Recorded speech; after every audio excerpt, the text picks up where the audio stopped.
This all happened when I was about 14 years old. I grew up north of Boston and was always an active person, playing basketball with my friends basically all day. The summer was always a time when we would play hours of basketball. The town I grew up in was a pretty small rural town with little to no crime. Whenever there was something of the smallest matter, everyone would know about it too.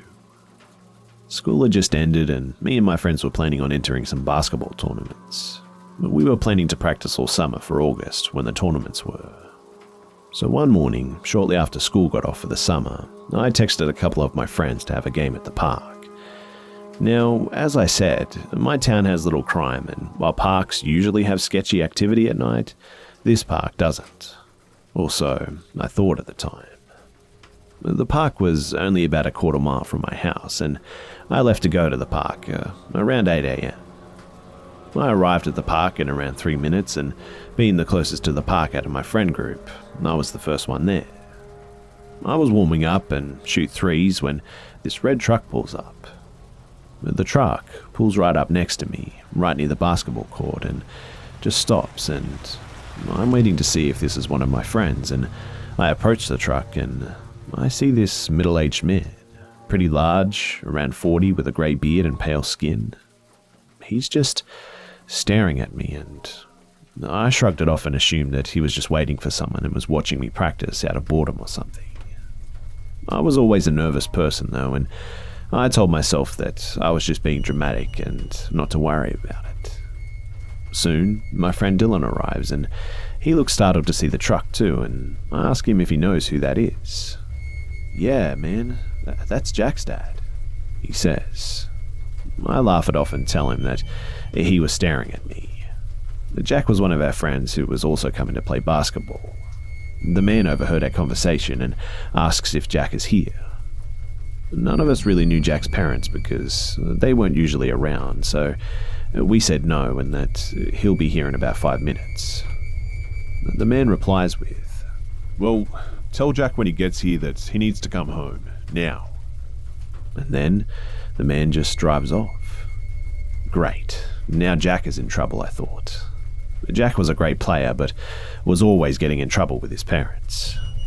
Jack arrives at the park and we tell him everything that happened and that his dad wants him home. A sudden look of confusion appears on Jack's face. My dad's on vacation right now, guys. He won't be back for at least another week." My friends mess with me a lot, and it's not unusual for them to randomly joke around like this. But this, however, sent chills down my spine because I knew that they were telling the truth. "I don't know who that man was, but that's not my dad," Jack replied. My friend Sean arrives shortly after this, and we tell him everything that happened. And the horror in Sean's eyes is something that I'll never forget. Sean tells us that there was a red pickup truck outside of his house around a week prior, at around 1 o'clock in the morning. Sean tells us that his dad was awake with his baby brother when he noticed the truck parked outside his house. He went outside to talk to whoever was in the truck, but it was empty, not a trace of anyone. Sean tells us that his dad didn't think much of it. We continued on with our game, and we didn't contact the police or anything, which I still kind of regret.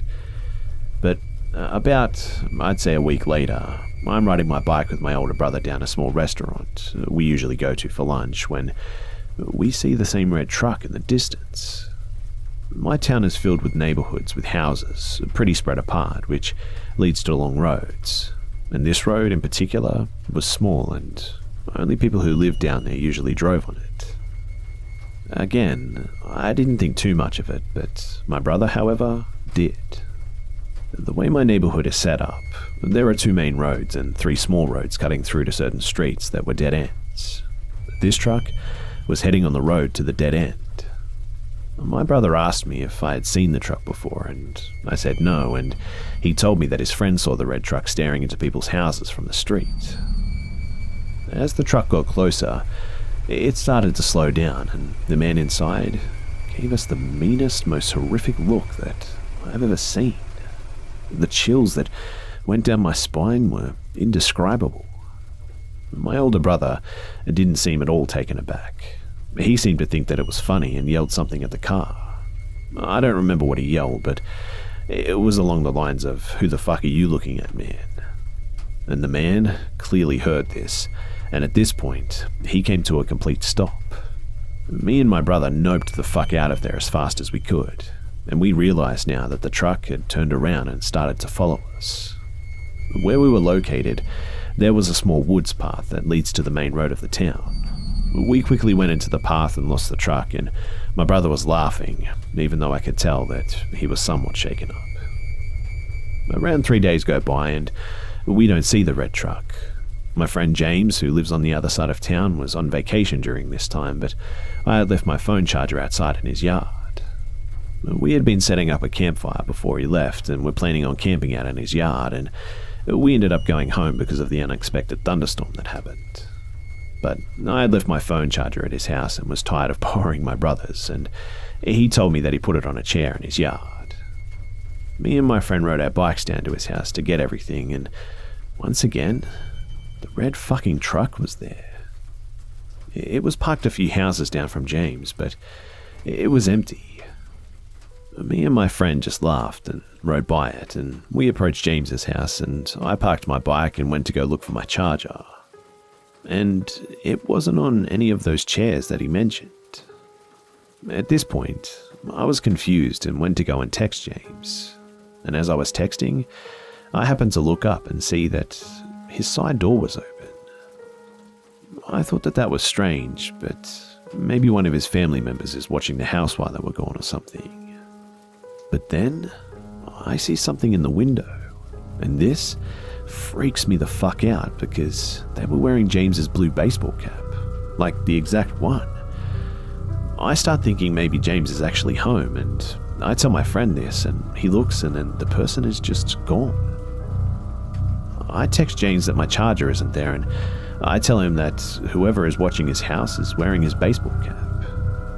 It pisses James off when people wear it because it was signed by a favorite baseball player, and he tells people that it means a lot to him. So, I get no response from James, and me and my friend head home. I do eventually get a response from James about 30 minutes later telling me that his uncle watches the house but only checks up on it at night time, and that his uncle is just getting off work now and that the person was not him. This freaked me out. I tell James that his uncle needs to go to the house now and to contact the police immediately. And about 20 minutes later, James tells me that the police searched the house and didn't find anybody. And not a single thing was stolen either. But what they did find is that the side door was unlocked. So then, my question is, who was that in the window? I ask my friend, and he immediately thinks of the red truck. And hearing this makes me really paranoid. The feel of dread and regret entered my mind as I remembered that I should have taken down the license plate number. About 2 weeks pass, and neither me nor my friend see the red truck until this one night. It's about 3 a.m. and a few of my friends and I are playing Xbox when we hear the loudest fucking yell you would ever hear, and then the screech of a car speeding away. The sound of this, especially at 3 a.m, was bone-chilling. We quickly look outside, and to my horror, it was the red truck again. About 3 minutes go by, and we see about 2 cop cars just speed on by.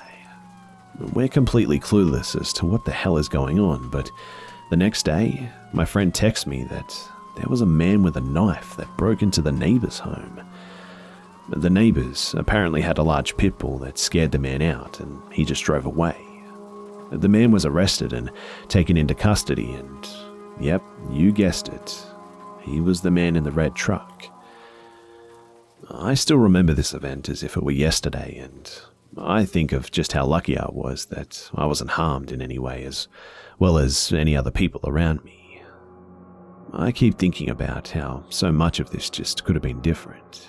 Like how if we had gone to my friend's house that night, where he decided to enter, and there not being any dogs around, what just would have happened.